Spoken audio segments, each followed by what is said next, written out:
Bonjour, le podcast que vous allez écouter est la captation d'une conférence organisée par l'Office de tourisme du Val-de-Somme dans le cadre des Journées nationales de l'architecture. Cette année, la thématique nationale étant nouvelle vie des bâtiments et nouvelles pratiques de l'architecture, nous avons trouvé pertinent d'inviter l'atelier Poste, en charge de la construction du nouvel office de tourisme à côté de l'écluse de Corne, afin qu'ils nous exposent leurs procédés architecturaux basés sur le triptyque bois, terre, paille. Malheureusement, le son sera de qualité inférieure. Toutefois, nous espérons que les propos développés pendant cette heure et demie d'entretien nous permettront de rester jusqu'au bout.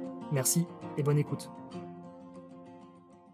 Peut-être qu'on va commencer par une question un petit peu globale. Est-ce que chacun d'entre vous pourrait se présenter son parcours qui l'amène aujourd'hui à être devant nous, peut-être les étapes de la carrière qui font que vous êtes aujourd'hui à l'atelier Poste. Bonjour à tous. Je commence. Corentin Cazin, je suis plus jeune des trois. J'étais formé à l'école d'architecture de Lille avec Félix et Mathieu, donc on se connaît avant même de professionnellement partager notre temps, on se connaît de notre vie étudiante.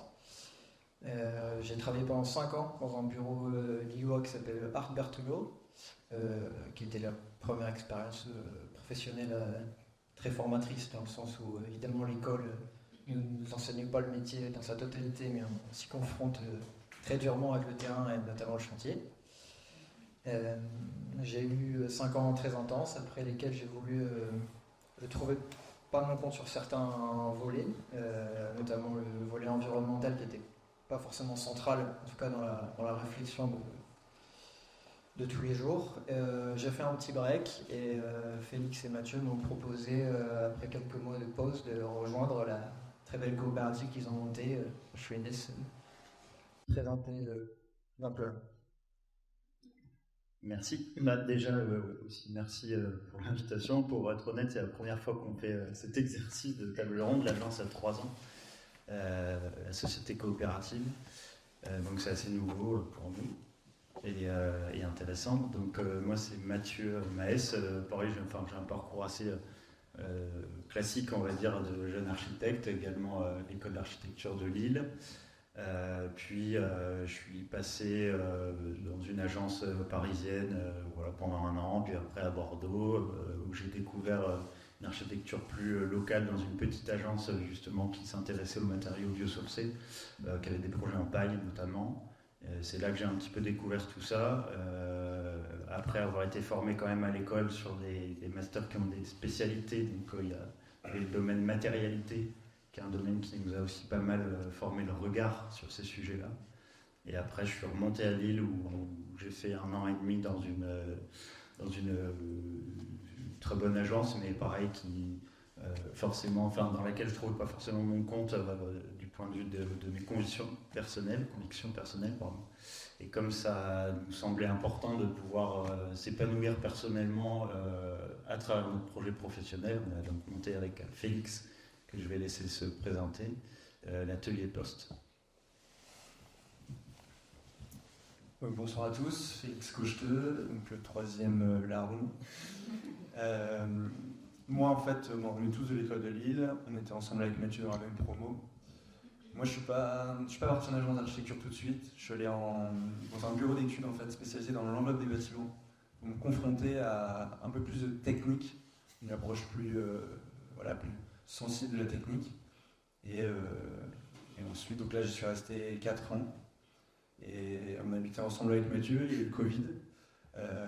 On parlait beaucoup du monde après, de qu'est-ce qu'on allait faire. On s'est dit, pourquoi pas, c'était le bon moment, on peut se lancer. Et on a créé l'atelier comme ça, pour mettre, comme disait Mathieu, en place une manière de faire qui correspondait à une manière d'être. On voulait développer un projet. Et c'est aussi pour ça qu'on a voulu le monter en société coopérative, pas en société standard. Donc on fait partie de l'économie sociale et solidaire. Ça va représenter les valeurs qu'on voulait porter dans la société. Alors cette question du collectif et du participatif, ça revient assez souvent quand on regarde notre site internet. Je vous parlais aussi de la rencontre entre l'architecte et l'habitant. Et comment vous concevez le rôle de l'architecte par rapport aux usagers dans un processus qu'on peut parler peut-être de co-construction? Donc on a fondé une société coopérative. Donc quand on a une coopérative, il y a coopération. Donc c'est une approche collaborative de l'architecture. Donc c'était de mettre un peu au centre les usagers. On fait des bâtiments pour eux, mais souvent on leur livre le bâtiment. Et ils ne participent pas un peu à l'écriture, au devenir. Et c'est pour ça qu'on fait un principe de résidence qu'on avait mis en place à Corby. On est venu une fois toutes les 2 semaines pour réussir à co-construire le projet avec les futurs usagers de la com et partager un peu toutes les décisions qu'on a menées dans le projet. Oui, après on a fait ça aussi très modestement, quoi. C'était une journée toutes les 2 semaines. Il y a des architectes qui travaillent sur ces questions-là de manière beaucoup plus intense, avec des permanences architecturales, où là, par exemple, on travaille sur un autre projet de réhabilitation expérimentale de 25 maisons en cité minière à Arnes, dans laquelle, dans cette rue, il y a une doctorante en architecture qui habite là depuis 1 an et demi, et elle fait sa thèse sur la permanence architecturale. Et donc elle est là au contact des habitants, elle, pendant 1 an et demi, 2 ans, à échanger, à recueillir aussi le retour de terrain que les habitants peuvent offrir à l'architecte, puisque finalement on a beaucoup plus à apprendre d'eux que de nous, notre formation. Alors, on est formé, on a des compétences, etc. Mais néanmoins, ceux qui vivent ce patrimoine, qui habitent ces patrimoines-là, le connaissent bien mieux que nous, et puis ont déjà une manière de s'en accommoder, quoi. Si c'est une passoire thermique, etc., il y a des gens qui inventent des dispositifs extrêmement intelligents pour pas avoir froid, pour éviter les courants d'air, etc. Donc on essaie de s'instruire en fait de cette coopération effectivement avec les habitants, quoi. Et pour rajouter aussi, cette coopération, elle ne s'arrête pas seulement au temps des études, où là, par exemple, ça s'est fait sous forme de résidence avec... je suis très content de voir les personnes qui travaillent à l'office de tourisme actuellement, donc qu'elles soient là ce soir. Il y a aussi tout un volet qui est ce qu'on appelle le participatif dans les chantiers.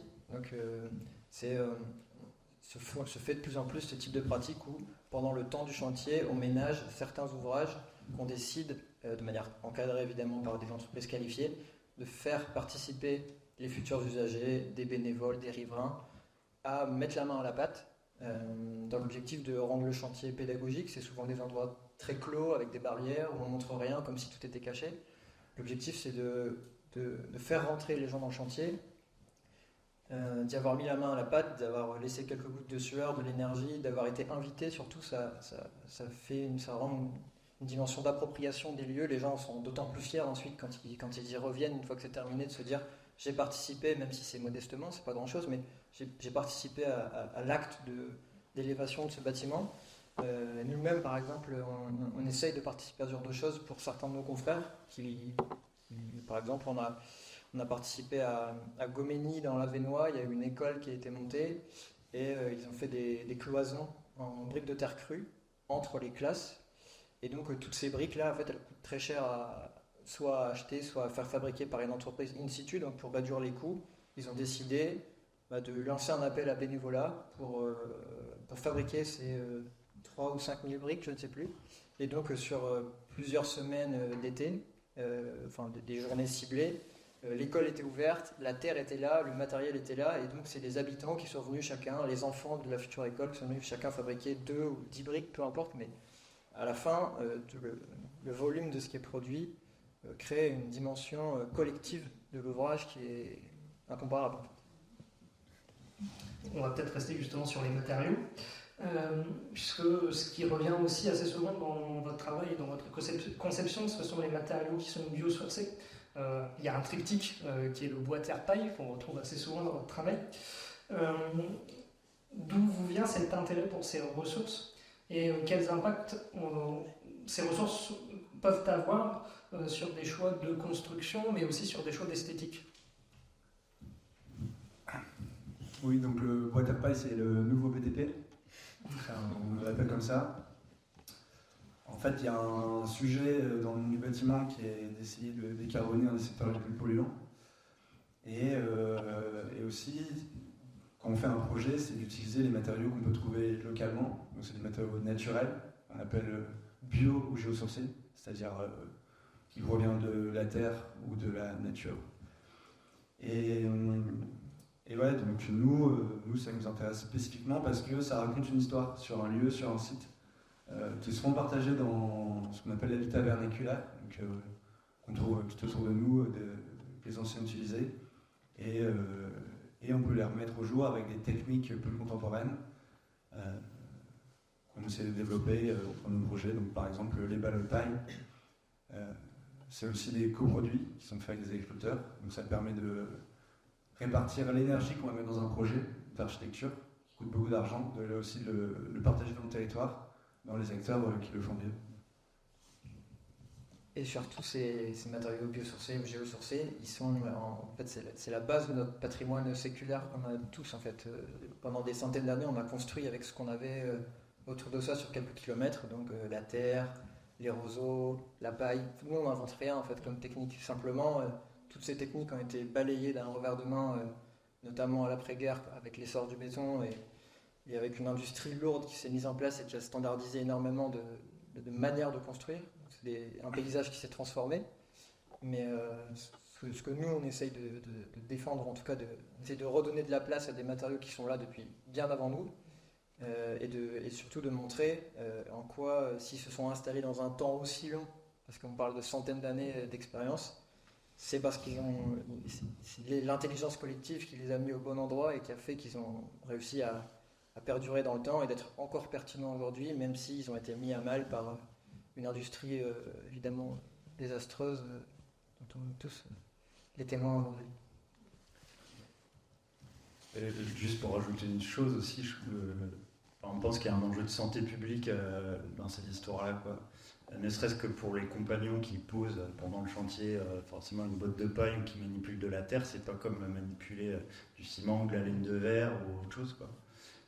Et ensuite pour les usagers du bâtiment, souvent c'est des matériaux qui sont sans ce qu'on appelle des COV, des composés organiques volatiles, donc tout ce qui traîne un peu dans les peintures, dans les laines minérales, enfin des choses qu'on respire en fait quotidiennement. Et on voit que dans l'avenir assez incertain et anxiogène qui nous attend, la santé va quand même être un enjeu extrêmement important, quoi. Et sinon, pour la dernière partie de la question, c'est comment ça donne forme en fait aussi à l'architecture. Corentin et Félix l'ont un peu dit, ça resitue une espèce de vernaculaire, en tout cas de donner forme à une culture constructive locale qui est partagée à la fois par des gens qui conçoivent, mais aussi des gens qui habitent, des gens qui scient du bois, enfin des gens qui font pousser de la paille, par tout un panel d'acteurs qui se rencontrent autour de cet objet-là, et ça donne forme à l'architecture, beaucoup plus qu'un bâtiment avec des matériaux plutôt standardisés qu'on pourrait retrouver aussi bien en Allemagne, en Espagne, au Brésil, ce qu'on veut, quoi. Et ce bois terre paille, il y avait encore quelque chose, non? Ouais, donc, sur le bois terre paille, comme on sait, il y a un avantage environnemental qui est incontestable. Et en termes de confort ou de qualité, en fait, qu'est-ce qu'apporte le bois terre paille? Quels sont les critères qui font que c'est vraiment une plus-value dans la construction? par rapport à la santé. Alors, santé, ça peut être l'isolation. De manière, si on prend les éléments un par un, pour la santé par exemple, il y a un gros sujet aujourd'hui dans le traitement des bâtiments, c'est la gestion de l'humidité et des taux de CO2 dans l'air. La paille, les enduits terre, c'est des matériaux naturels qui ont la capacité à réguler l'hygrométrie ambiante d'un bâtiment, donc le taux d'humidité. À l'inverse de matériaux standardisés type placo peinture par exemple, ils ont la capacité à réguler, à absorber cette humidité et à la relarguer quand il y a besoin dans le bâtiment. Et donc on arrive petit à petit avec ces techniques à sortir du paradigme du tout mécanisé, de la ventilation double flux, etc. On n'arrive pas à s'en débarrasser partout, mais on avance. Donc il y a un enjeu de qualité d'air intérieur qui est indéniable. J'ai oublié le début de la question. C'était confortable. Et évidemment, ensuite, en confort thermique, si on va rester sur l'exemple de la paille, parce que c'est le plus parlant peut-être pour nous. Aujourd'hui, la paille, déjà dans sa forme, en fait, donc on parle de ballots rectangulaires, hein, pas les ballots ronds, les ballots rectangulaires à l'ancienne. En fait, ils ont une épaisseur naturelle de coproduits agricoles qui est énorme en fait par rapport au standard qu'on a en épaisseur si on compare à des laines de verre, des laines de roche, etc. Et en fait, c'est une résistance thermique qui est pas aussi élevée sur le même nombre de centimètres qu'un polyuréthane par exemple, mais sur son épaisseur, elle permet d'atteindre un confort thermique, donc un confort d'hiver qui est très important, qui est bien au-delà de la réglementation qui nous est aujourd'hui imposée. Mais surtout, ce qui est important, c'est que ça marche dans les deux sens. C'est pas que du confort d'hiver qu'on cherche avec ces matériaux-là, c'est un confort d'été. C'est-à-dire que c'est un matériau qui a une énorme inertie, qui est capable de retenir, de capter de la chaleur, et qui participe au déphasage, donc qui permet de relarguer le chaud à un moment donné où on n'en a pas besoin. La nuit, par exemple. Et donc, on a un temps le matériau est capable de gérer cette différence de température entre le dedans et le dehors de manière beaucoup plus optimale que d'autres plus industrialisés. Oui, ce qu'il faut bien noter avec les matériaux biosourcés, c'est que c'est des matériaux vivants. Donc ils vont interagir avec les habitants, ils vont prendre l'humidité, donc ils vont la réguler. Ça va être un isolant, donc ils vont agir sur le confort d'hiver, le confort d'été par leur inertie. Donc c'est un double enjeu. Aujourd'hui, tous les isolants ne peuvent pas le faire parce qu'on isole avec des matériaux légers normalement. Ça, c'est des matériaux plus lourds comme la terre par exemple. Et aussi, c'est des matériaux qui sont réversibles. Si demain, dans une maison qui est construite en paille ou en terre, ou comme vous connaissez les granges en torchis, on fait tomber le torchis, on met un peu d'eau dedans et on peut réaliser le torchis. Ça devient pas un déchet en fait, qui est aussi un bon sur le recycling du bâtiment. On va passer à la deuxième partie de la conférence. On va aborder peut-être un peu plus précisément l'office de tourisme qui bientôt va lancer sa construction. Donc vous avez répondu à une appel d'offres pour la construction de l'office. Comment se déroule ce processus de votre côté? Quels sont les critères, vous, qui vous donnent envie de participer à une telle commande publique? Et dans quel état d'esprit on se met quand on aborde ce genre de sujet? Vaste question. Que fait Candy? Oui. D'abord, il faut savoir que quand on répond à des appels d'offres dans le marché public français, il y a ce qu'on appelle une partie, il y a un critère de prix. Donc on répond avec une offre des honoraires avec lesquels on va travailler, et il y a un volet technique. Dans ce volet technique, il y a les références que l'entreprise est capable de présenter. Et donc oui, on est une très jeune agence, donc on a des références qui sont dans des montants de travaux assez bas pour les marchés publics. Et donc on cible, évidemment nous on ne peut pas candidater pour construire un collège à 15 millions. On n'a quasiment aucune chance en fait du prix. Donc on candidate à des marchés dont les montants de travaux correspondent à ce qu'on a pour l'instant comme référence. Et les années, espérons-le, nous permettront peut-être, même si c'est parce qu'on désire forcément construire des bâtiments à 30 millions d'euros, mais en tout cas on vise ce type de montant de travaux et de programmes. Pour le coup, l'office de tourisme, on n'en a jamais fait par exemple. Mais donc ça correspondait plus ou moins au ciblage de la taille d'un équipement qu'on était en mesure sur lequel on était en mesure de candidater. Il y a évidemment la localisation. Donc nous on regarde évidemment là où ça se passe. On privilégie des trajets qu'on limite à 1h20 autour de chez nous. Évidemment, l'idée c'est de connaître le territoire dans lequel on travaille, de ne pas s'éparpiller partout, et puis de pouvoir aussi connaître le territoire dans lequel on travaille, de connaître globalement les pratiques et les savoir-faire des artisans. Donc il y a du sens à répondre pas très loin de chez nous, même si pour nous Corbie c'est quasiment le projet le plus loin qu'on a, mais c'est notre limite un peu géographique qu'on s'est donné. Et donc il y a donc un set appel d'offres qui sort, donc avec un programme, toute une présentation. Donc il y a la commande qui est expliquée de la part de la com de com, donc il dit pourquoi elle veut déplacer son office de tourisme. Donc on nous présente le site, etc. Et donc on se met en ordre de bataille pour proposer une réponse sans faire de projet. très important, c'est que là, ce qu'on rend comme candidature, c'est que dans un appel d'offres, ce qu'on appelle une procédure adaptée, on n'a pas le droit de dessiner des projets. C'est interdit en fait.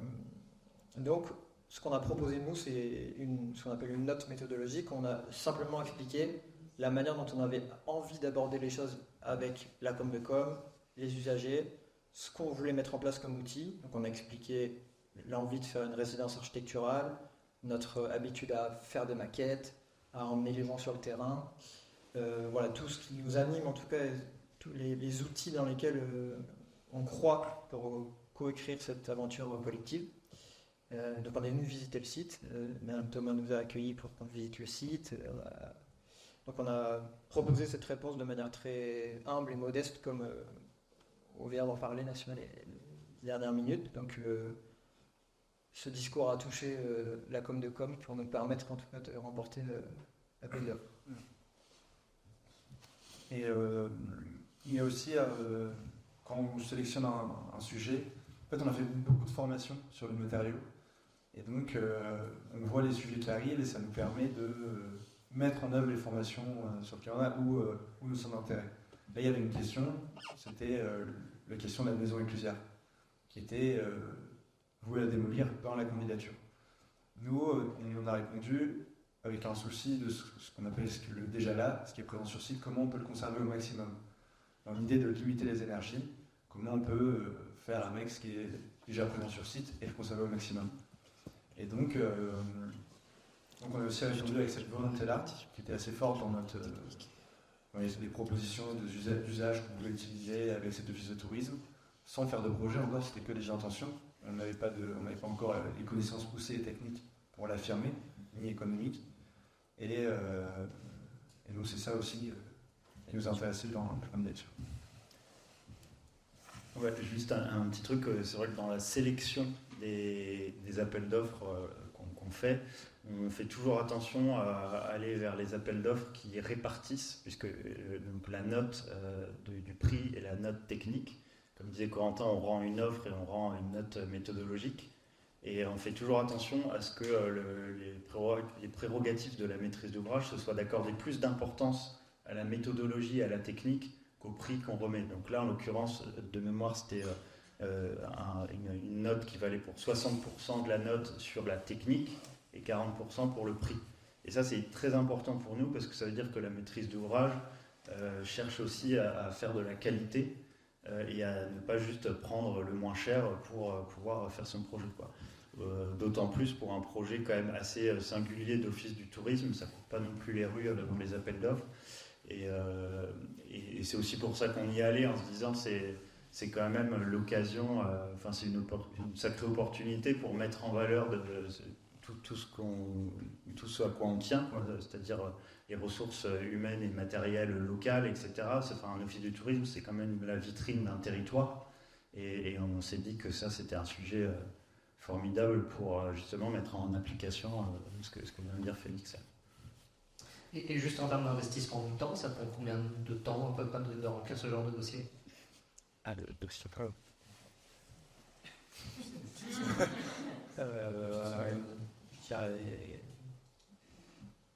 ça se fait pas, on se met pas dédié entièrement à ça, on a d'autres trucs, on a d'autres sujets à gérer, mais je dirais en temps cumulé, c'est peut-être, avec la visite de site, tout ça, peut-être 6 ou 7 jours complets de travail. Et parce qu'il faut aussi aller chercher les co-traitants avec qui on va travailler, les bureaux d'études, les mobiliser, leur faire une proposition d'honoraires, qu'ils soient d'accord, qui participent à la note méthodologique aussi. On n'est pas tout seul à travailler. Dans l'équipe, il y a une paysagiste avec nous, Justine Adam. Il y a un bureau d'études, un économiste, etc. Donc il alimente, il faut faire la synthèse de tous ces gens-là. Je sais pas, c'est une semaine, une fausse semaine. Tout en sachant qu'on peut perdre. Ouais. Et on en perd beaucoup. Bien. Oui, parce que il y a des agences d'archi, il y a une méthode qui est de répondre à un maximum de candidatures. Nous, on essaie de ne pas trop faire ça. On essaye d'aller à chaque fois sur site, se renseigner pour prendre une connaissance du territoire et faire une réponse adaptée dans chaque note méthodologique. c'est du temps. Et c'est du temps. Et il y a certainement une des choses qui a plu, mais on ne l'a pas su, c'est que en fait, la visite de site n'était pas obligatoire. Et nous, on est venus en vélo. Je sais que ça a eu son effet, ça. On a mis le vélo dans le train, on est descendu à Amiens. Comme ça, on a fait toute la route parce que aussi l'Office de tourisme, dans son programme, c'était d'être un accueil pour les cyclistes de la véloroute, notamment. Et donc, on s'est dit, comment on peut répondre si on ne sait même pas de quoi on parle, en fait. On a fait le trajet en vélo. On n'a pas la prétention de dire qu'on connaît toute la véloroute de la Somme, mais en tout cas, ça nous permettait à minima de savoir où mettaient les pieds. Et puis aussi de pouvoir, dans la note, raconter un peu le paysage qu'on avait déjà traversé. Et voilà, c'était une manière d'amorcer le travail. Voilà. Ça nous paraissait évident, en fait, de le faire comme ça. Et donc ce projet d'officier de tourisme, vous disiez que vous étiez encore une COP assez jeune. Comment il s'intègre dans justement le parcours de la COP et quelle place il prend en fait dans la trajectoire de votre atelier? C'est très important pour nous parce que c'est notre premier marché public en tant que mandataire. Dans les groupements de maîtrise d'œuvre, il y a toujours un mandataire, donc responsable de l'équipe, si on peut l'appeler comme ça. Nous, c'est la première fois qu'on a un marché public, c'est nous qui avons ce rôle, donc on se sent la responsabilité sur les épaules. Néanmoins, c'est pas notre premier marché public, on en a 3 d'autres. 4 3, ouais. Où on est en co-traitance. C'est-à-dire qu'il y a un autre architecte qui est mandataire, où nous on est architecte associé, et pour lesquels on a été invité dans les équipes pour l'intérêt technique, les formations qu'on a sur les volets biosourcés notamment. C'est-à-dire que c'était des candidatures ou des compétences, par exemple, on a un projet à Belligny, dans l'Avesnois, à côté de Bavay, où il était demandé d'avoir une formation en construction de paille. Et il y a des architectes lillois qui ont voulu répondre, mais qui n'avaient pas fait cette formation. Ils savaient que nous, on l'avait faite. Donc, pour valoriser et mettre en règle leur candidature, ils nous ont invités à être dans l'équipe, ce qui nous a permis, je ne sais pas si c'est ça qui nous a permis de remporter en tout cas, on était en règle pour remporter la candidature. Donc voilà, on a d'autres projets avec des un peu plus gros montants que celui-ci, en termes de volume du travaux, on va dire. Par contre, celui-là, il a une place toute particulière parce que c'est le premier où on est tout seul. Donc on donne tout. Justement, vous parliez aussi du périmètre d'intervention, de la connaissance. Oui. C'est d'ailleurs aussi une chose qui nous a été dite la première réunion, quand on a rencontré tout le monde, c'est que je ne sais plus qui l'a dit, je crois que c'est M. Rabiot qui nous a dit le fait que ce soit votre premier, on sait que vous allez vous appliquer. C'est vrai. Donc oui, la question de la connaissance du territoire, elle revient, on en avait déjà parlé, juste par la démarche de venir à vélo sur le lieu. Est-ce que vous avez déjà puisé dans des références architecturales qui sont locales, traditionnelles? Est-ce qu'il y a des bâtiments qui vous ont déjà marqué sur le territoire? Et est-ce que le patrimoine, alors pas forcément de la région, mais local, va influencer vos choix?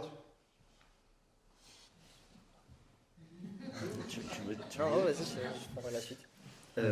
Alors, forcément, d'une manière ou d'une autre, effectivement, quand on fait un projet, on commence par regarder ce qu'il y a autour. Est-ce que ça influence la question de la forme architecturale? Peut-être pas directement, mais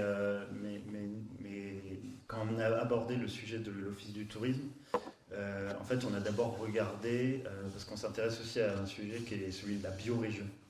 Donc, on a d'abord regardé à l'échelle macro, régionale, tout le bassin versant de la Somme, et de cette histoire géologique, qui a plusieurs centaines de milliers d'années. En tout cas, sur plusieurs centaines de milliers d'années, on peut comprendre comment a évolué ce territoire-là. Donc ça, c'est l'histoire géologique et aussi l'histoire plus récente et plus locale de la Grande Guerre. Et ces deux histoires-là nourrissent, notre approche du projet. Et par exemple, le fait d'avoir regardé l'échelle géologique de la Somme, d'essayer de comprendre pourquoi on était dans des espèces de méandres comme ça, avec les viviers, les étangs, etc.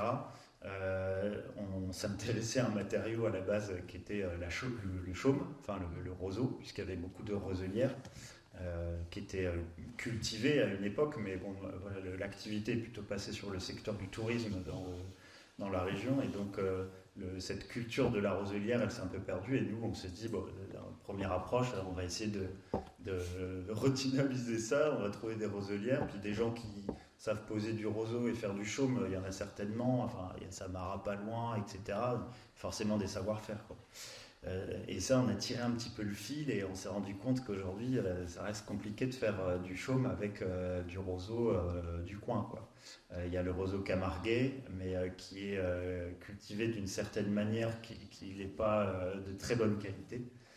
Et en fait, tous les artisans chaumiers à qui on a pu s'adresser pour faire des recherches nous ont dit, bah, nous, on le prend en Chine ou en Hongrie, je sais plus. Enfin bon, en Chine parce qu'il est de meilleure qualité, parce qu'en fait l'outillage là-bas pour le récolter va bien arracher le roseau à la base du roseau, et donc on a vraiment la fibre dure du roseau enfin, voilà. Donc ça, c'est par rapport à une question du matériau, par exemple, on s'est intéressé à ça, et voilà, on sait que les chaumières, ça a été quand même une partie assez importante du patrimoine picard du Nord, etc. Enfin, on en voit encore, même par chez nous, autour de l'île, mais c'est vrai qu'il y en a de moins en moins, et des artisans chaumiers, bah, il y en a avoir aussi de moins en moins.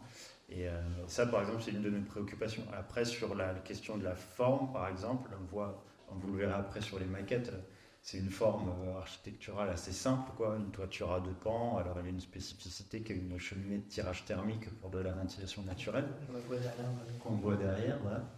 Et cette forme de longère, c'est une forme qu'effectivement on retrouve beaucoup dans nos paysages, mais qui, à notre sens, n'est pas du tout anodine par rapport à des questions contemporaines, c'est-à-dire comment on gère l'eau de pluie avec un toit en pente, quoi.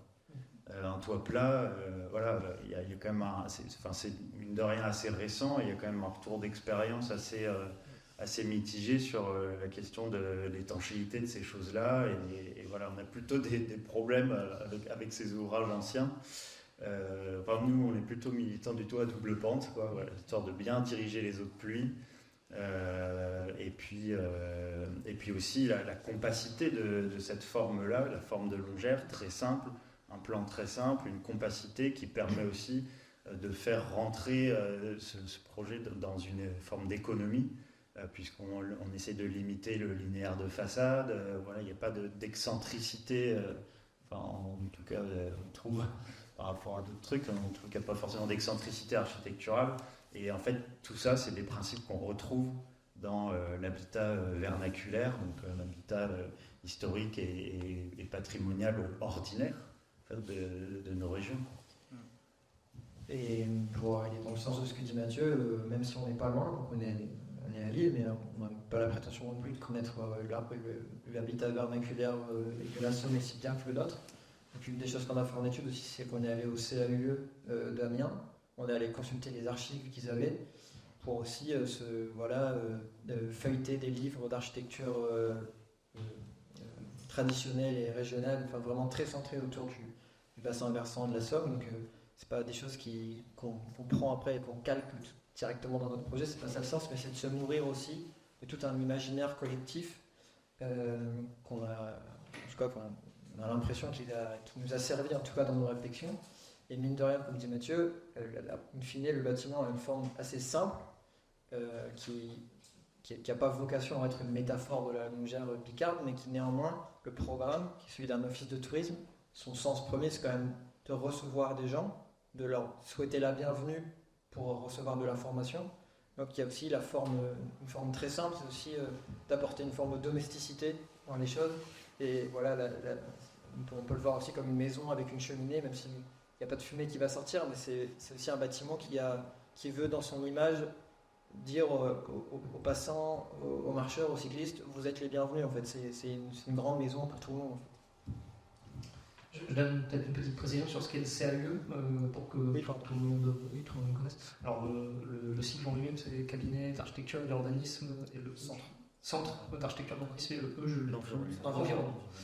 Donc c'est un espace qui est accessible à tous, que vous trouvez dans chaque département, qui est un espace qui peut à la fois vous servir pour avoir des conseils sur les constructions, sur les architectures. Ça a aussi un centre de documentation qui justement, en termes d'architecture vernaculaire, est un bon espace pour avoir des informations. Nous, typiquement, l'office de tourisme, quand on doit travailler sur les CTA, typiquement, c'est une architecture, c'est vrai, on peut trouver des informations dans le CAU. Voilà, je sais pas si vous avez des choses à rajouter.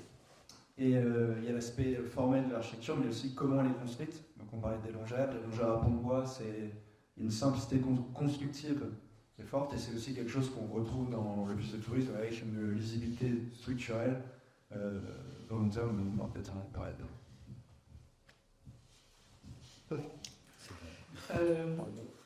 Peut-être qu'on peut aussi aborder le bâtiment qui est actuellement sur le site, parce que comme vous le disiez, c'est pas un site qui est nu. Il y a actuellement une ancienne maison éclusière, parce que les maisons éclusières sont quasiment aujourd'hui toutes abandonnées, certaines déjà reconverties comme à la mode Robert. Pour ceux qui ne le savent pas, dans le Val-de-Somme, il y a déjà une maison éclusière qui est reconvertie. Comment vous abordez la question de la réhabilitation et de la transformation de cette friche dans le projet? Et peut-être que justement cette considération de la friche, elle a peut-être évolué dans le projet au fur et à mesure. Je sais que oui, c'est pour ça que je demande. C'était l'objet de. C'était un point sur lequel on avait focalisé la note de l'appel d'offres, c'est que dans le programme c'était écrit texto cette maison sera démolie dans le cadre du projet, on fait tabula rasa, on redémarre neuf. Nous on a tout de suite écrit attention, finalement c'est un patrimoine quand même collectif qui est pas. Enfin, comment dire, on n'en connaissait pas vraiment toutes les détails techniques, mais on s'est dit à première vue c'est quand même. Là, sur ce rond-point très passant, c'est une articulation bâtique à son sens, quand même. C'est un bâtiment voilà, sur les cartes postales de la guerre, etc. Il y a tous les bateaux hôpitaux. On voit cette maison éclusière qui était déjà là, donc elle a une histoire quand même centenaire. Donc on était très partant de la garder. Donc il s'avère qu'il y a un diagnostic plomb, amiante, il y avait un certain nombre de choses à purger. Mais nos premières esquisses, tout de suite on a conservé la maison éclusière en y ajoutant un élément de programme qu'il n'y avait pas.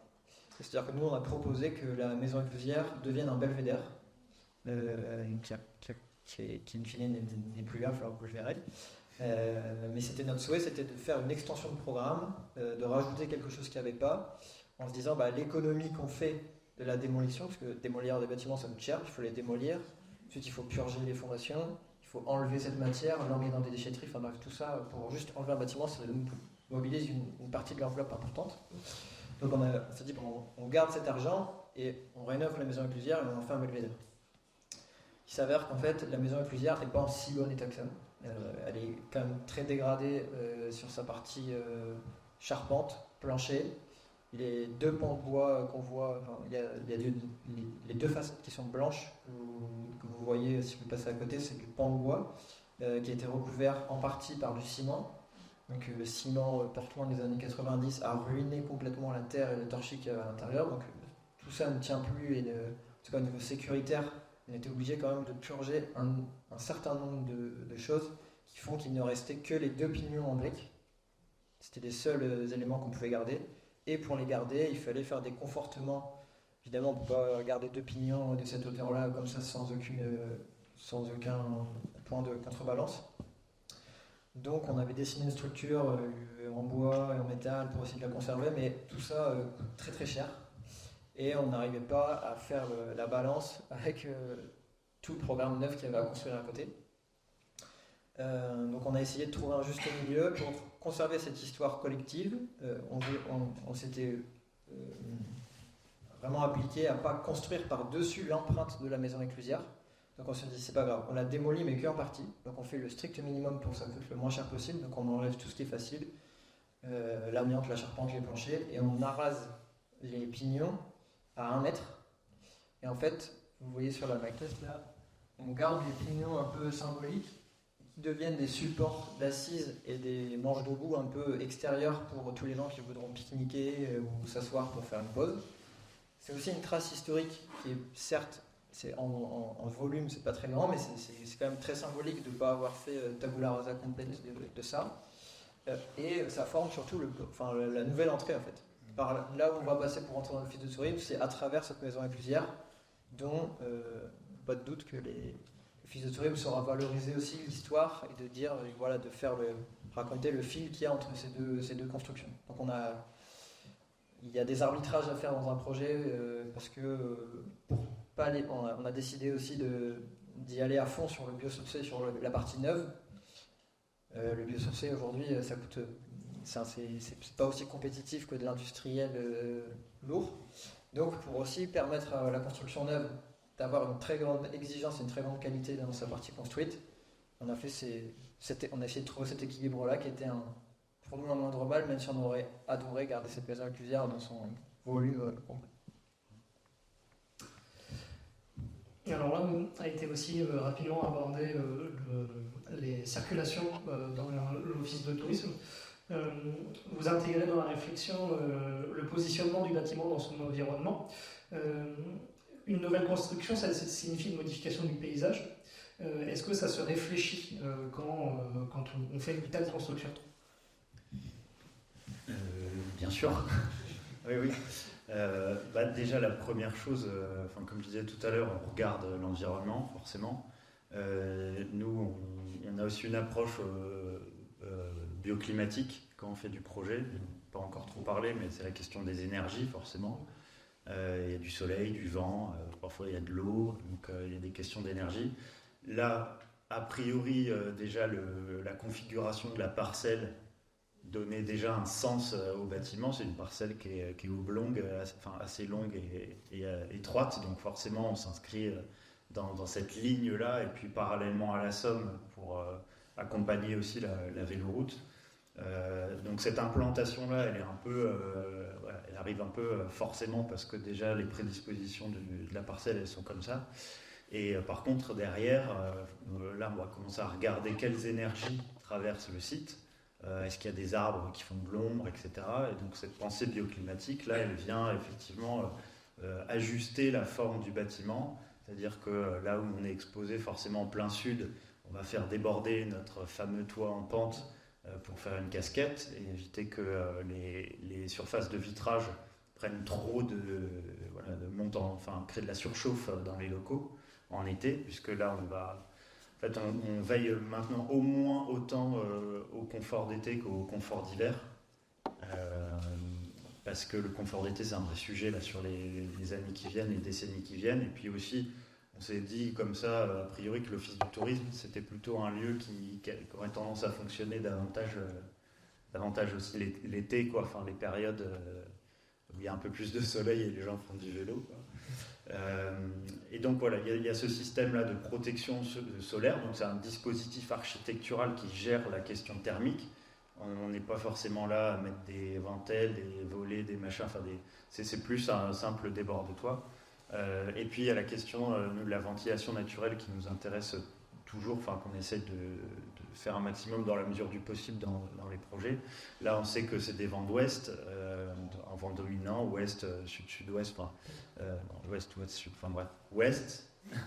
Et donc ça souffle dans le sens de la longère, de l'office du tourisme, donc notre petite cheminée de tirage, en gros on va faire en sorte qu'elle s'ouvre, de sorte que le vent emmène avec lui par des pressions l'air intérieur de l'office du tourisme pour créer un flux, un courant d'air en fait pour renouveler l'air de l'office du tourisme. Donc on regarde le soleil, le vent, les arbres, les masques d'ombre, les sols aussi quand ils ont des choses à raconter, le vivant, l'eau, on regarde effectivement tout ce qui se passe autour. Justement, le canal, il a un impact quelconque ou un mot relatif? C'est l'élément majeur du site en fait.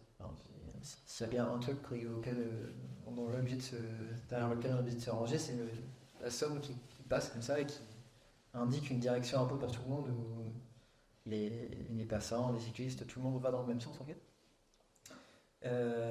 C'est un élément qui fait du bruit.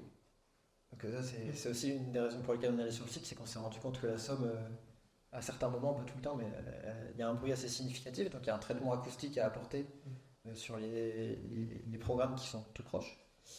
Il y a forcément aussi une incidence d'usage extérieur, c'est-à-dire que la Somme, c'est pas seulement, c'est certes une rivière qui a été canalisée, modifiée, etc., mais elle apporte avec elle tout tout un univers d'usage qui est les bateaux de plaisance l'été. Il y a les pêcheurs, il y a un petit ponton, etc. Le bâtiment il a d'ailleurs vocation à accueillir des sanitaires pour les plaisanciers. Il y a toutes les familles qui vont s'arrêter le long de la Somme pour pique-niquer l'été, etc.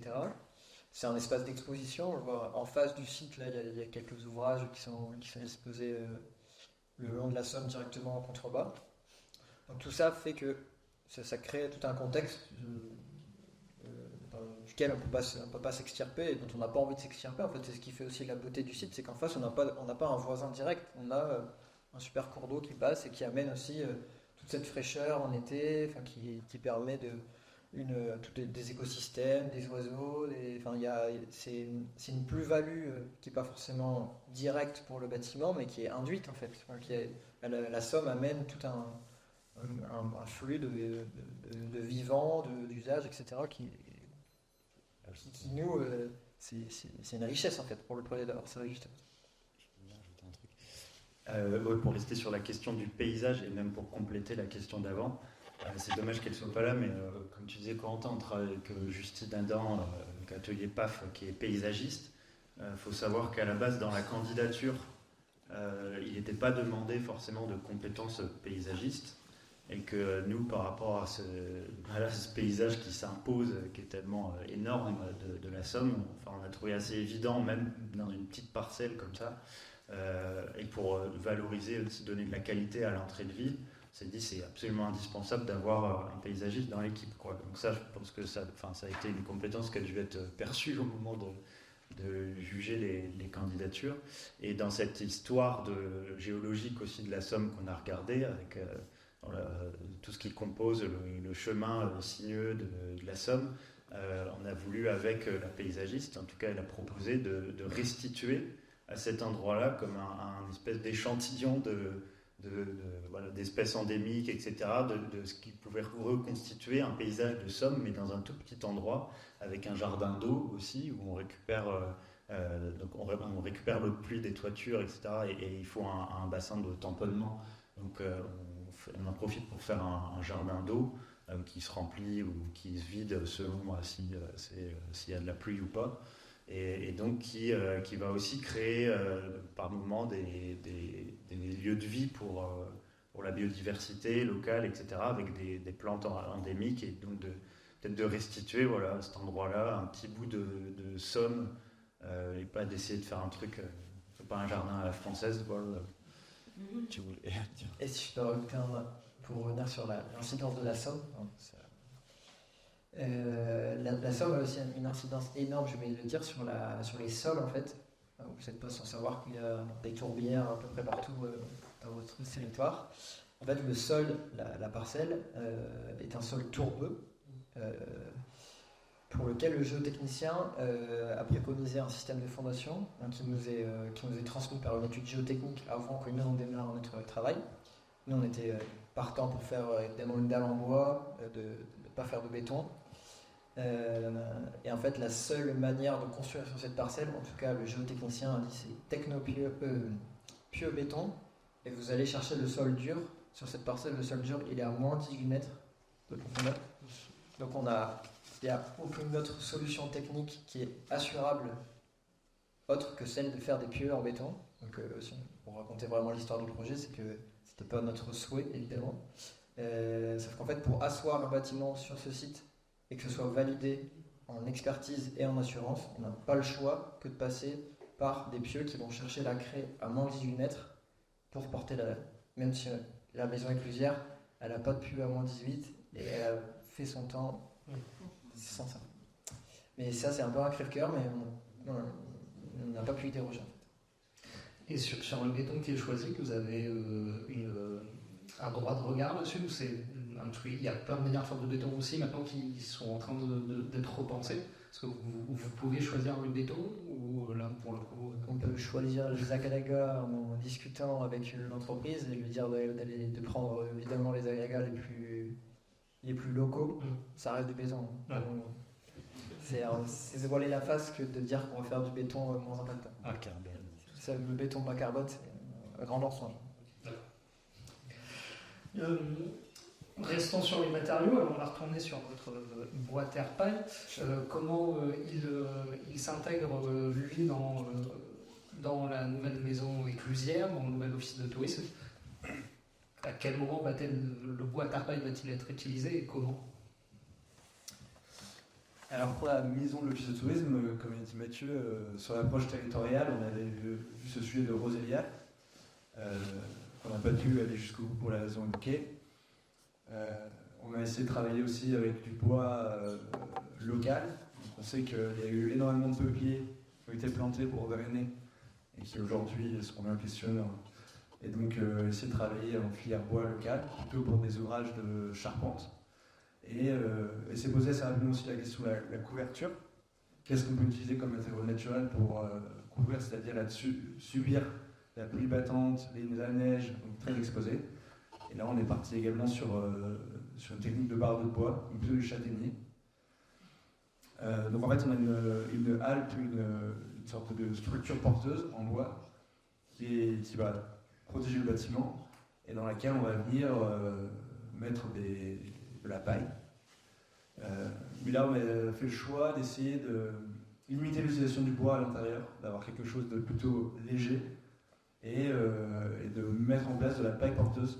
Donc des ballots de paille qui sautent aux portes, qui sont comprimés avec une vis haute et basse, et ce qui permet par la suite d'avoir en fait une dissociation entre la charpente et tout le cloisonnement intérieur, et donc d'imaginer dans un futur, s'il y a des autres usages qui arrivent dans cet office de tourisme, ce sera possible de la décloisonner, de la transformer en halle, etc.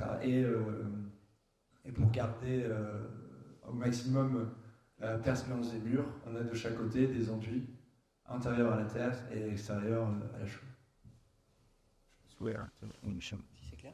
Oui. L'idée c'était vraiment aussi le projet c'était d'avoir la plus grande réversibilité possible du projet. Comme dit Félix, en fait on a dissocié de manière structurelle la charpente et la toiture et tout ce qui est à l'intérieur. C'est-à-dire que tout ce qui est à l'intérieur ne porte absolument rien. On pourrait enlever tout ce qu'il y a dedans, le bâtiment tient. Donc on a calculé, la charpente est dessinée pour se suffire à elle-même en fait. Elle n'a pas besoin de tout ce qui se passe à l'intérieur pour, si dans 50 ans il n'y a plus besoin d'office de tourisme ou alors il a déménagé, ça peut devenir une halle de marché, couvrir une patinoire pour l'hiver. Donc la question de la réversibilité des bâtiments et de ne pas trop les figer dans une fonction, c'est aussi une grande réflexion qu'on se doit d'apporter dans les réponses architecturales qu'on fournit. C'est-à-dire qu'il y a une incertitude en fait sur plein d'usages dans le temps long. Si on arrive à insérer cette question de la modularité, de la flexibilité, si un bâtiment peut devenir autre chose, plutôt qu'en construire un deuxième, on voit une réponse pertinente. Et sur les matériaux, vu que la maison éclusière ne peut pas être conservée, est-ce qu'il est prévu de donner vie à la maison d'une autre manière à travers la récupération de la brique ou d'autres matériaux encore exploitables? Alors sur la maison éclusière, c'est-à-dire que on l'a dit tout à l'heure, on a dit qu'on la démolissait en partie, en fait on l'a déconstruite plutôt. Donc il y a tous les éléments ambientés évidemment, on ne peut pas en faire la même chose. Les éléments contaminés au plomb, c'est la même chose. On a décidé de déconstruire tous les tours jusqu'à 1 mètre. Donc on déconstruit soigneusement, donc on enlève les briques. La chance qu'on a, c'est que les artisans d'autrefois ont fait ça bien, c'est maçonné à la chaux, c'est-à-dire que c'est pas maçonné au ciment, donc on arrive à déconstruire les briques de manière plus simple. Ces briques, on les stocke, on les nettoie, et elles serviront pour faire le pavage qu'on voit en rouge là, pour permettre l'accès à la maison étudiante. Donc les briques des Toulons, en fait on va les mettre par terre, on refait un fond de forme correct, etc. Et puis on remet un neuf.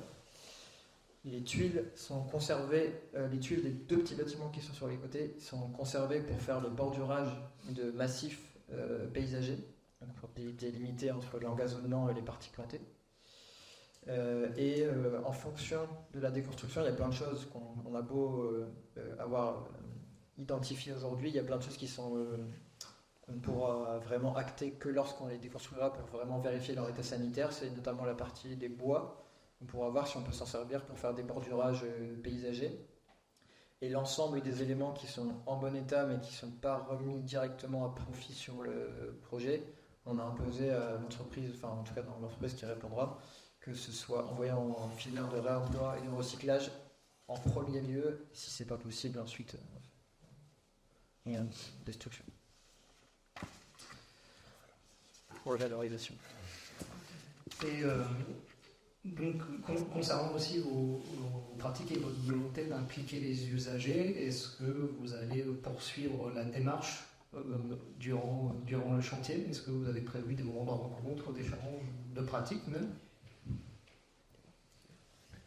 T'as prévu quelque chose, toi?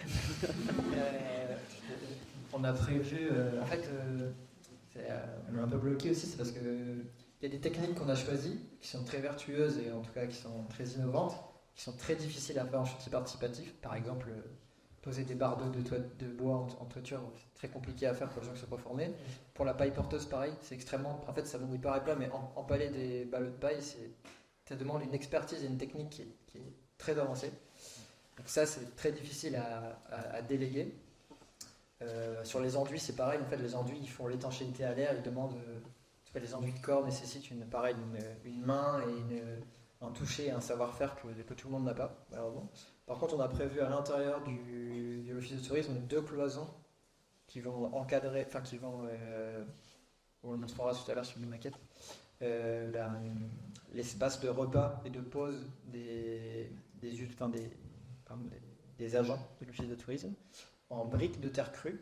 Donc c'est des briques en terre, donc qui ne sont pas cuites, qui n'ont du coup pas du tout le même impact carbone que des briques de terre cuites que tout le monde connaît. Celle-là, on a prévu que ça soit fait en chantier participatif selon la disponibilité programmatique et la qualification de l'entreprise qui répondra au lot. Et en plus du chantier qu'on a ciblé de cette manière-là, il y a un chantier de plantation qui est prévu, qu'on va essayer d'organiser avec les scolaires de la commune. Donc pour la partie paysagère, c'est beaucoup plus simple aussi de faire intervenir les enfants sur la plantation des bulles, etc. Et des visites aussi. Nous, on a très à cœur de faire visiter le chantier, même si les gens ne participent pas, que le chantier, qu'il y ait des temps dédiés où les portes sont ouvertes. Qu'un chantier, ça ne reste pas clos. On est persuadé qu'il y a une dimension pédagogique à saisir. En tout cas, ça veut montrer aux enfants, aux habitants, aux futurs usagers, ne pas cacher comment c'est fabriqué. En fait, c'est aussi, il y a une forme d'honnêteté à avoir pour les futurs usagers, c'est de ne pas cacher un peu ce qui est souvent pas beau dans la manière dont les bâtiments sont construits. Là, on serait très heureux de voir les gens pouvoir le visiter et se rendre compte aussi des étapes, des choses. Par exemple, la paille, on ne la verra pas in fine. Parce qu'elle est recouverte des deux côtés, donc quand le bâtiment est livré, la paille ne se voit plus. Par contre, voir la paille sur site, ça me paraît être un moment primordial en fait, de la vie de ce bâtiment. C'est d'ailleurs ce qui est prévu théoriquement, si tout se passe bien, c'est qu'on ne fasse pas la pose de la première pierre, mais la pose du premier ballot de paille.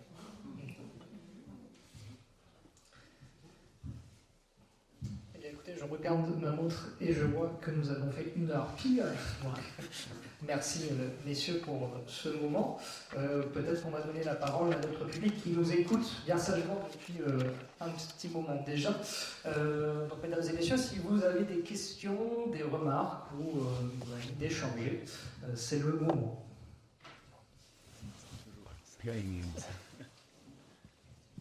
Alors attendez, je vais fermer pour.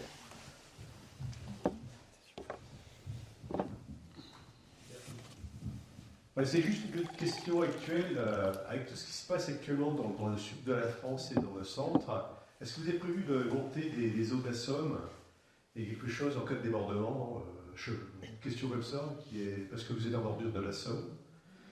Et donc la Somme a tendance aussi à descendre et à monter, suivant les vannages qui sont dans le Somme, du côté de Péronne. Donc elle peut monter de 20 cm, voire plus, s'il y a beaucoup de pluie. Voilà, la question, c'est juste dans la suite de votre technicité, est-ce qu'il y a des parts, des protections? Je vous pose la question. Alors pour chaque commune, chaque comité de communes a ce qu'on appelle un plan de prévention des risques, donc avec des niveaux d'eau qui sont identifiés en fonction des zonages. le site de la maison inclusière est classé dans le plus bas, en classe 4, donc la zone la plus faible, avec le risque le plus faible. Donc il y a un niveau minimum de seuil de bâtiment à respecter. Donc là, ensuite, il y a des questions d'accessibilité, etc., qui se télescopent avec ça, mais en tout cas, le projet s'inscrit en tout cas dans ces seuils réglementaires minimaux, bien évidemment. Et toute la parcelle, on a fait une étude d'infiltration d'eau sur la parcelle. Comme une des avantages du sol tourbeux, c'est qu'il absorbe beaucoup d'eau. Il nous oblige à faire des pieux, mais en même temps, il absorbe beaucoup d'eau. Donc c'est plutôt une bonne chose. Il y a un système de noue d'infiltration qui est dessiné au niveau paysager, tout autour du bâtiment. Et le bâtiment est légèrement en pente vers la Somme, ce qui nous permet, en fait, par un réseau de noues, de drainer toutes ces eaux, les infiltrer au maximum à la parcelle, et le surplus ira dans le sens de la Somme, donc vers Fouillois, et pas vers le Hérault. Et puis il faut avouer qu'on bénéficie aussi d'une situation en promontoire ici, où en fait je pense que c'est classé 4 justement quand on regarde, alors il faudrait avoir le plan sous les yeux, mais en gros il y a vraiment ce périmètre-là autour de la maison inclusière qui n'est pas coloré comme les autres parce que aussi il est plus haut en termes de topographie. Plus 4.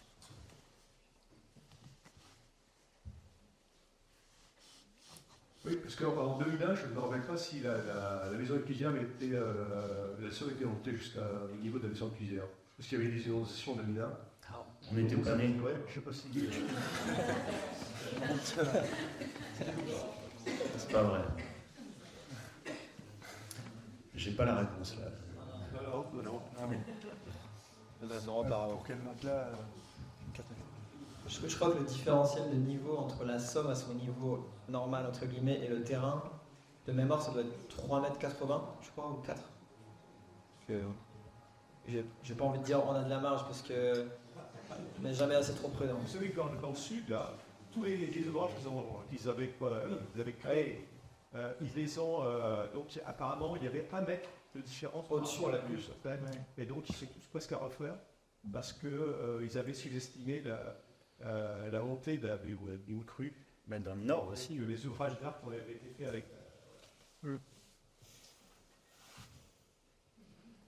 Une autre question? Oui. Oui, plus bien. Donc bonjour, je suis très content d'avoir des architectes qui ont dépensé. Là, c'est quand même sympa.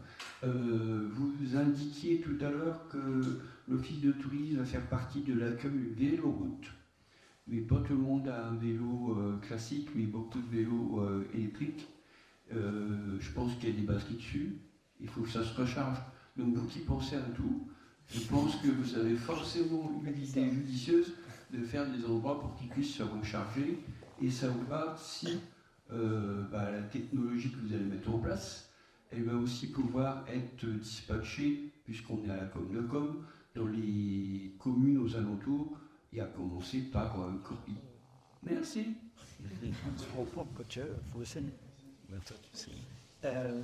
Alors oui, il y a des prises de recharge vélo qui sont prévues.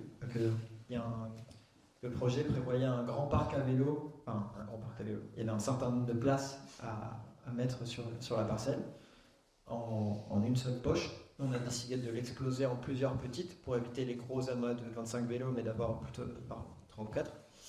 Il y a une poche vélo qui est identifiée près de l'entrée où il y aura des prises de recharge pour les VAE.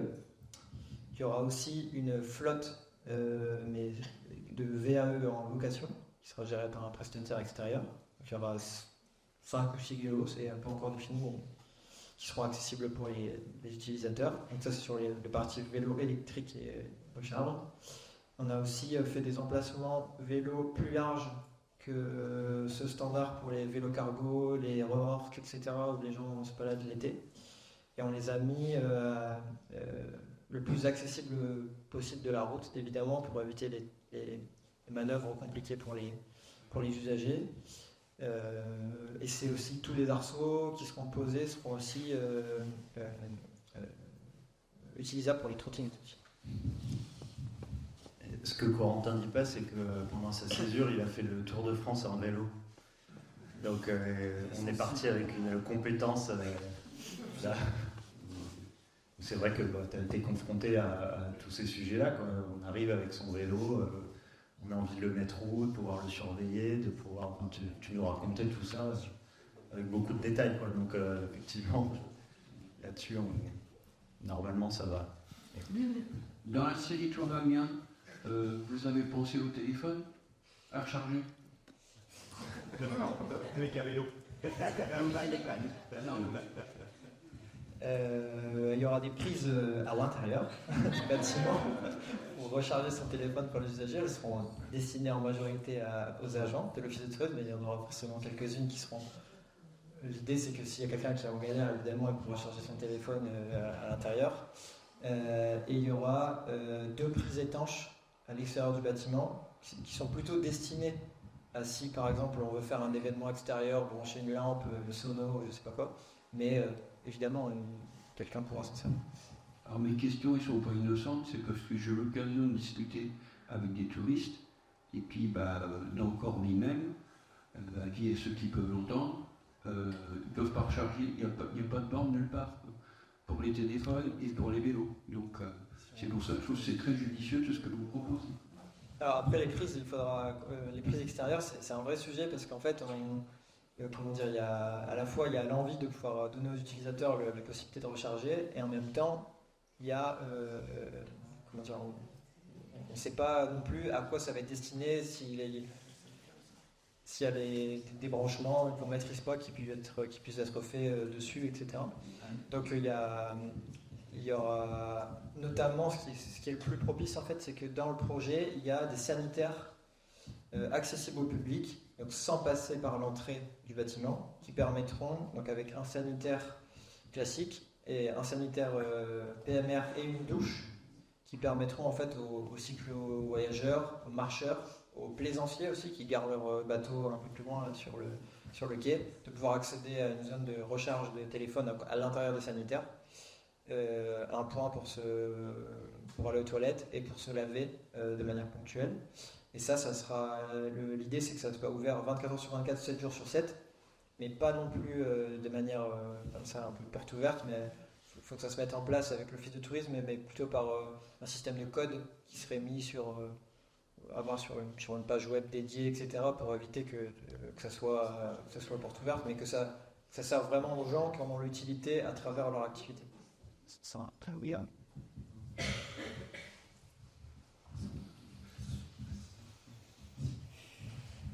Concernant les matériaux préconisés pour la construction du bâtiment, on peut se fournir sur tout en France. Je pense surtout aux bardeaux de bois. Alors on va avoir du mal dans les Hauts-de-France. Par contre, sur le territoire français, oui, on sait totalement se fournir en bardeaux de châtaignier. Les 2 grandes familles de bardeaux, c'est chêne et châtaignier, de manière traditionnelle, on va dire. Il y a un super fournisseur qui est dans l'Allier, qui s'appelle les Tavaillons de l'Allier. Ils sont fournis 2 bâtiments qui sont dans les Hauts-de-France, la halle de la forêt de Mormal, et un petit équipement qui est en métropole lilloise près de chez nous, en Tavaillon de châtaignier de l'Allier. Et il y a ensuite plusieurs autres fournisseurs qui sont plutôt dans le Grand Ouest, Grand Ouest, Normandie, Bretagne, qui font plus du châtaignier, du chêne et aussi du châtaignier. Donc nous on a ciblé et on a demandé à ce que ce soit évidemment ces bardeaux-là qui soient choisis en priorité, libre à l'entreprise ensuite qui prendra le marché de répondre qui fera son choix technique le plus évident pour elle en tout cas. Oui, bien sûr. On est d'accord, c'est un marché de niche, il n'y en a pas beaucoup, mais il y en a. Il y a aussi du châtaignier de Mélèze qui vient dans ces eaux d'Asie, mais ça existe, hein, il y a toutes les qualités sur le marché. Mais là, ce qu'on a demandé aussi surtout, c'est que ce soit des bardeaux qui soient fendus et pas sciés. En fait, on sait faire les bardeaux, on en a ramené des échantillons, on pourra vous les montrer.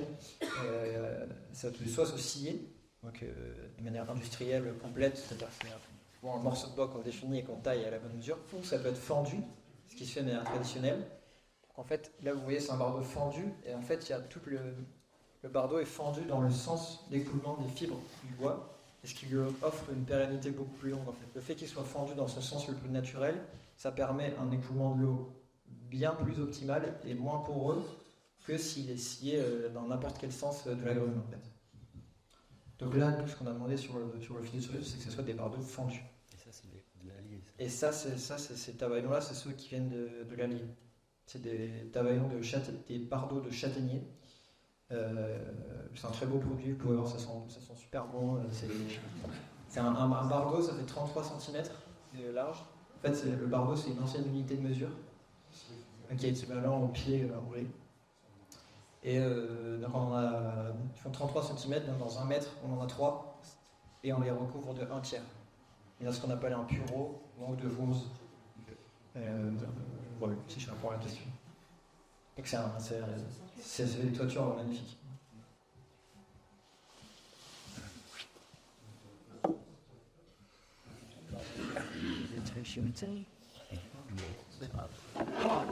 Bonsoir. Bon, moi je regrette, comme vous, je pense qu'on ne peut pas conserver la deuxième cuisine. Bon, alors, parce que avant même d'utiliser des matériaux biosourcés, il est important de ne plus détruire. Je trouve qu'on détruit beaucoup trop en France, je vais généraliser, je ne parle pas de Corby seulement. On détruit beaucoup trop.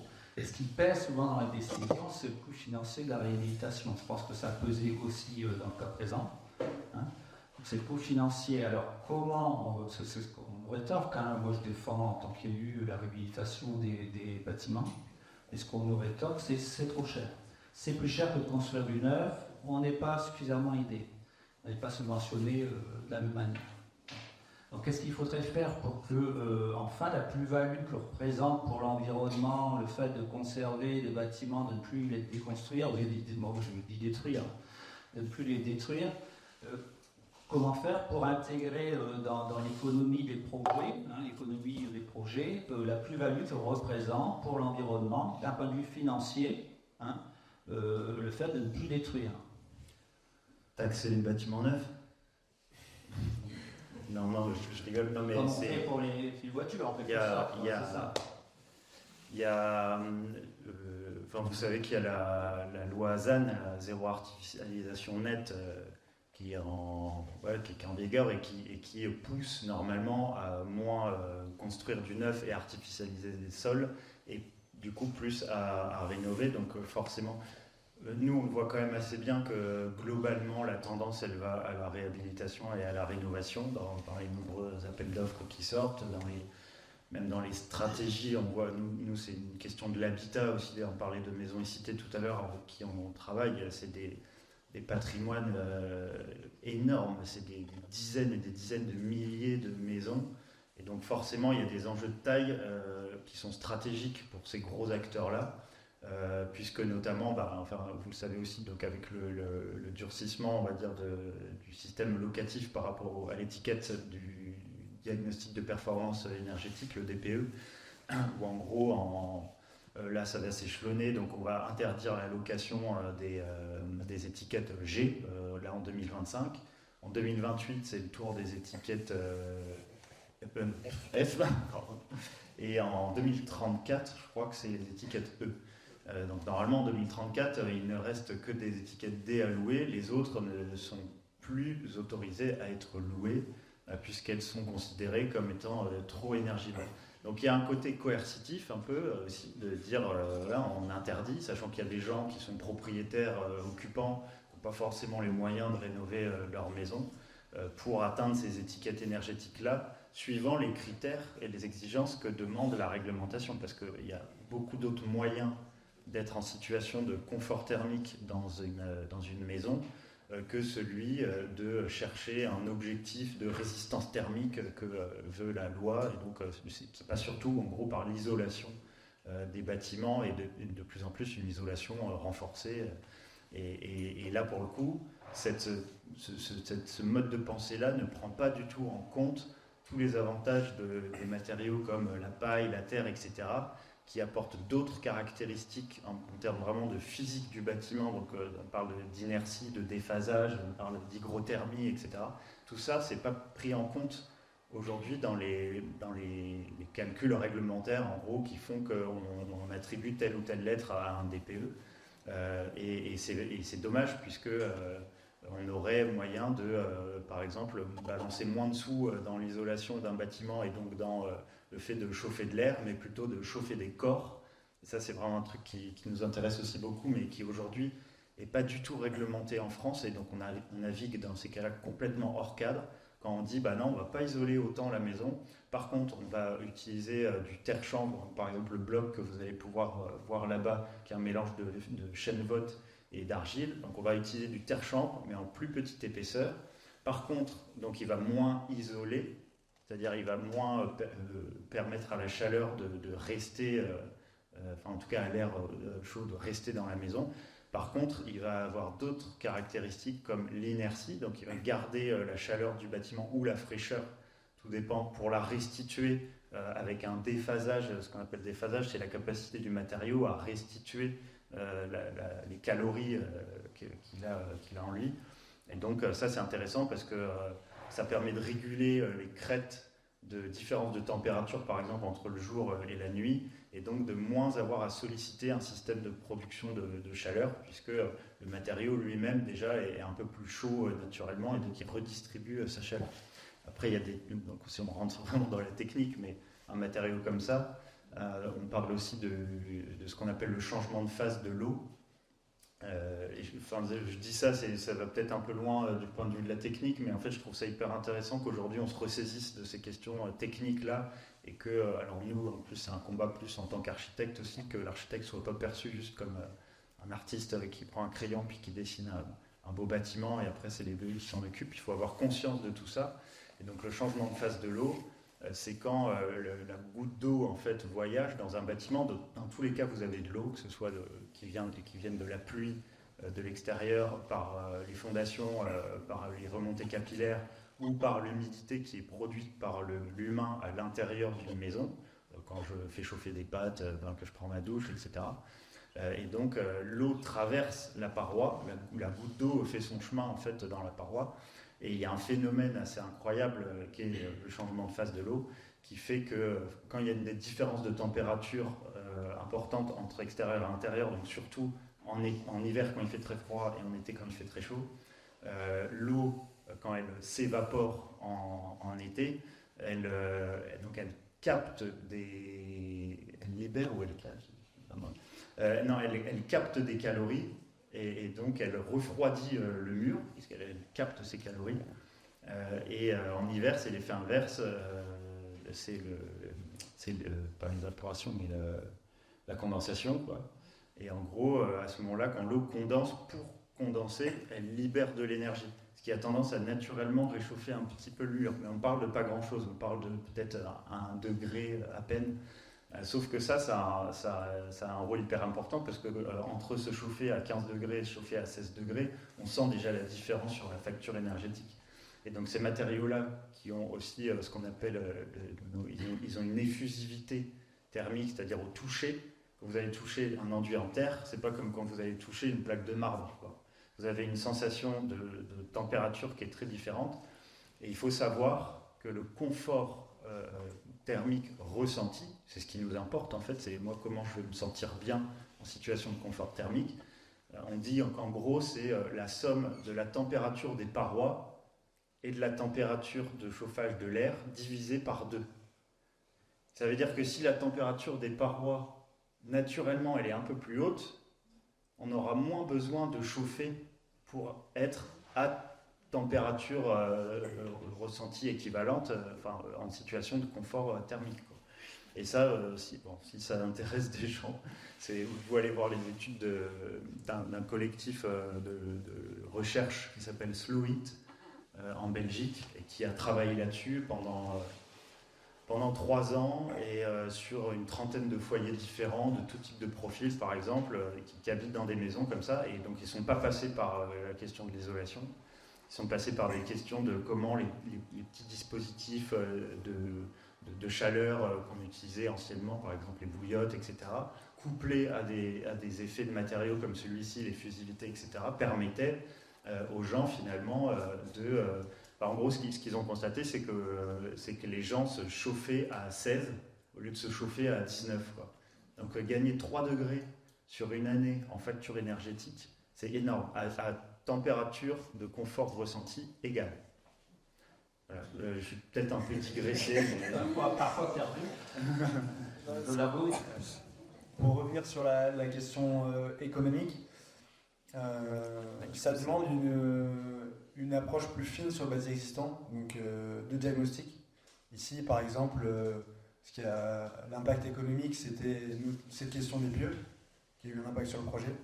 Et après, le fait qu'il n'y a pas de diagnostic fund, c'est-à-dire qu'il n'y avait pas de poste alloué à la maison inclusive, c'est quelque chose qu'on a rajouté en plus.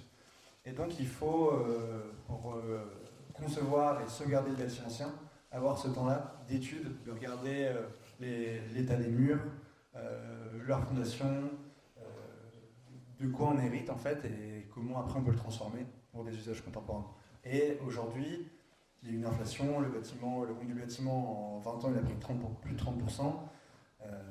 Si on ne démolit pas, on économise les coûts de démolition, de déconstruction. On économise du gros œuvre qui est déjà souvent en place, qui représente souvent environ 30% d'un coût de construction. Et donc en fait, aujourd'hui, on peut arriver à des projets qui coûtent le même prix en neuf. Si on regarde le coût global en neuf et en ancien. T'as peur de ce coût global. Ben voilà, justement, donc pour conclure mon propos, en fait, c'est ça qu'il faut regarder, quoi. Et ce qui fait vraiment la différence entre un bâtiment rénové et un bâtiment neuf, c'est le coût global.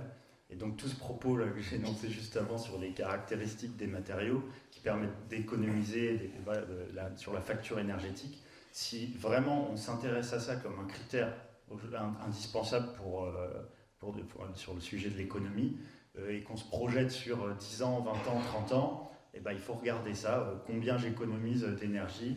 Et donc je me dis, ah tiens, en fait il faudrait investir plus dans la construction du bâtiment pour aller chercher ces capacités des matériaux-là à restituer la chaleur, etc. Et pour éviter à plus tard dépenser en fait beaucoup plus de sous dans les factures d'élèves, quoi. J'ai aussi une proposition à vous faire. Que la commune de Corbie possède une très belle pierre qui vient de l'abbaye de Corbie. Donc, est-ce que, d'un point de vue des architectes, après on discutera avec l'équipe de tourisme et de la Cambécoq, mais est-ce que, du point de vue des architectes, ça serait intéressant, c'est une pierre, une base de colonne du XIIe ou XIIIe siècle, l'ancien réfectoire, est-ce que ça serait intéressant, de votre point de vue, de réfléchir à l'intégrer à votre projet, c'est-à-dire qu'on ne va pas, si vous voulez, préparer son arrivée, si vous voulez, à l'intérieur du bâtiment. Est-ce que c'est quelque chose sur lequel on peut travailler? Alors merci pour l'info. On donnerait un petit peu d'épaisseur historique, si vous voulez, l'épaisseur historique de Corbie est énorme. Ça l'apporterait au bâtiment. C'est d'ailleurs, on a appris beaucoup de choses en passant du temps ici à visiter l'abbatiale grâce à l'équipe. On a appris toute cette histoire de la Caroline, etc. Donc on a compris à quel point Corbie avait été un haut lieu pendant le Moyen-Âge. On n'avait pas cette info sur cette pierre. Pour être tout à fait honnête, l'appel d'offres entreprise est parti mercredi, donc là on va avoir du mal à faire le projet un peu et lancer en fait dans cette définition. Néanmoins, savoir qu'il y a ces pierres qui sont disponibles, ça peut tout à fait faire l'objet d'une vraie réflexion pour savoir à quel endroit ça pourrait être propice de les mobiliser. Alors il faut savoir quel volume, dans quel état, quelle taille. Il y a plein de questions qui se posent. Dedans, ça peut être dehors pour faire des bancs, du mobilier. Mais c'est une pierre. C'est une pierre, c'est l'équivalent d'une table de salon. C'est une souche de. Là, c'est un pied de colonne. Ok. On peut regarder. Ah bah. L'idée de la mettre en valeur, non en salle d'accueil, pardon. Ça c'est super.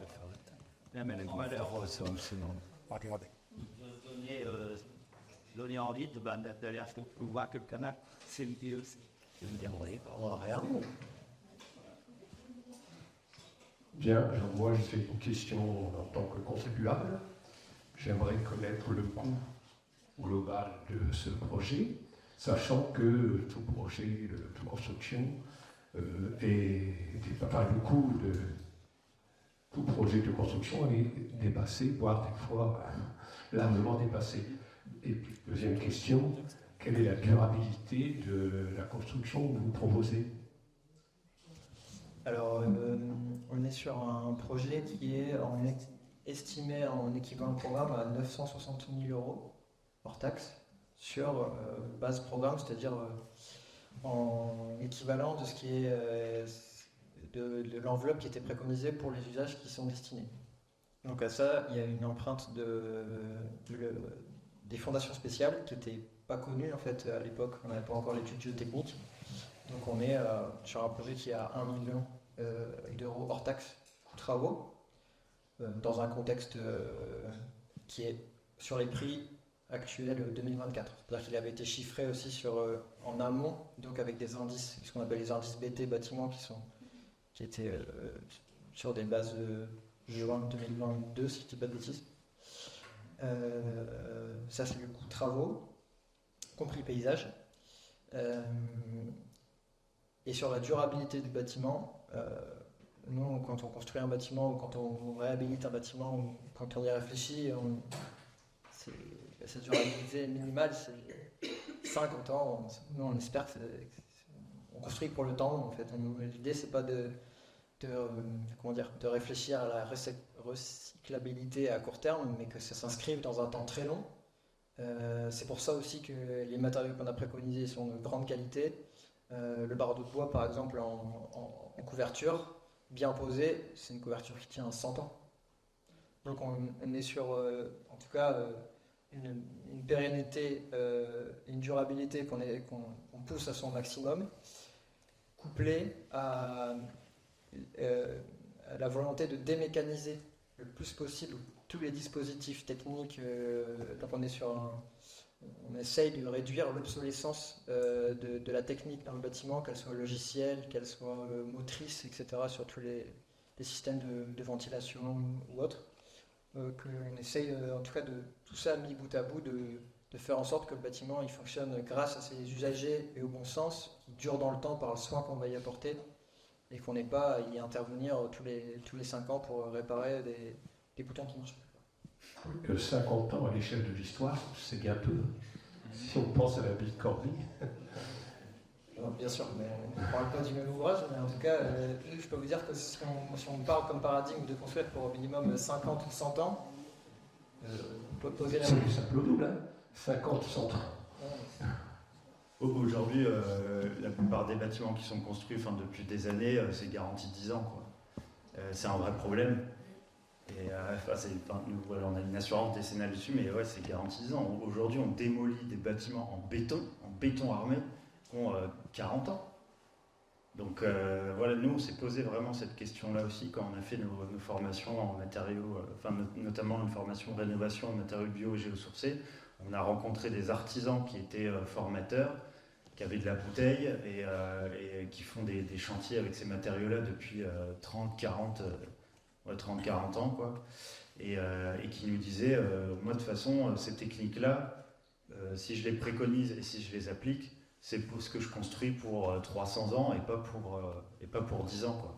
Non, mais parce qu'il y a aussi une capacité, les choses s'usent, dans tous les cas, ça fait partie de la vie d'un bâtiment. Maintenant, il y a une capacité de certains matériaux à être réparés plus facilement, à être entretenus plus facilement. C'est le cas, par exemple, des enduits terre à l'intérieur. Voilà, c'est normal, ça s'use. Il y aura peut-être des petits pocs, des machins, mais ce qui est génial avec l'enduit terre, c'est que vous passez un petit coup d'éponge et puis c'est bon, c'est réglé, quoi. Donc il y a aussi, on doit aussi avoir prendre conscience que les choses s'usent.